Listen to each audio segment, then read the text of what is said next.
in the studio, I read that you played everything with basically no drums at all. Click tracks. I mean, it was like, like a Linn drum Yeah. So it was just the Linn drum, the basic thing. Yeah. Mm. And we still do that. We always do the drums last, actually, on everything, whether it's Man Ray, the Tesla album, that I produced, we did the drums last. Because you change the arrangement so much and you don't want to be stuck with a drum track. And, so it makes sense. You get a basic one or something, and you just kind of add as you go. Even in like a song like Rocket, though, like I'm just like, how do you record just the guitars without like that big drum sound to it? Because, even if you listen to the breakdown, you got that, you got like the reverse guitars and everything. Like, does all of that come together in the mix? Or is Mutt in there saying like, okay, we need, the whammy bar reverse part like here or...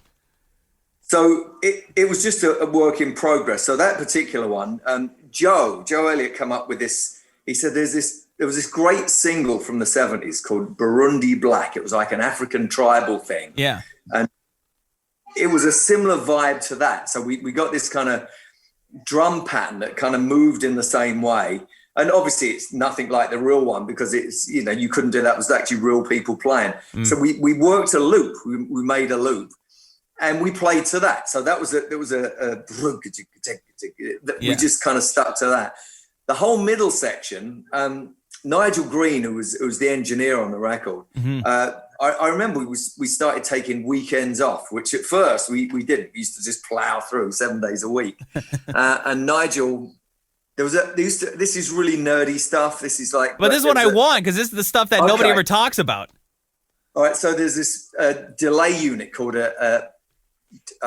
AM... What was it called? An AMS? God. What was it? Was it an AMS? It is an AMS, yeah. So... Look at me being all nerdy. You're even nerdier than I am, which is great. So Mark goes to Nigel, we need all this kind of weird stuff delayed, and we're going to pull this stuff backwards, and we're going to have this thing going for like a minute in the middle of Rocket. So he said, just mess around with it. So we came back in Monday morning. Nigel had done all this. So all of that stuff was done manually. All the stuff in the middle of Rocket. Right. And then it was easy, and Mutt's going, okay, well then let's do what you just said, the guitars going, the swell guitars.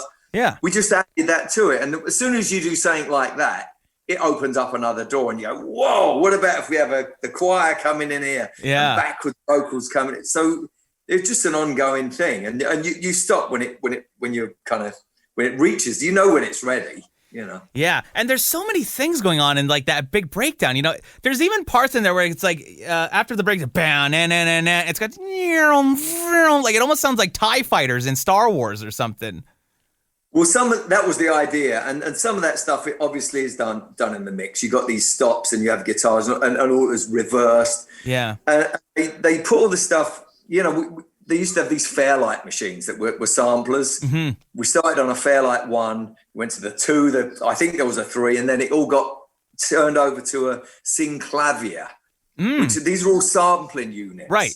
So 80s sampling units. So it got there, and they had a sound to them. That's the other thing. They have a kind of a definite spirit and a sound to them. And so it got transferred to that, and then it was like, oh, great, we can put this backwards and spin that and kind of copy that. So that's where all of that stuff come from. Yeah. And even like the backing vocal parts in there's so many cool, like the whoa, whoa, whoa, like all of that stuff. It's just so cool. And it's, to me, some people say, oh, it sounds dated, it sounds 1987. I think it sounds fresh as ever because that's what everybody's pop music sounds like now, Right.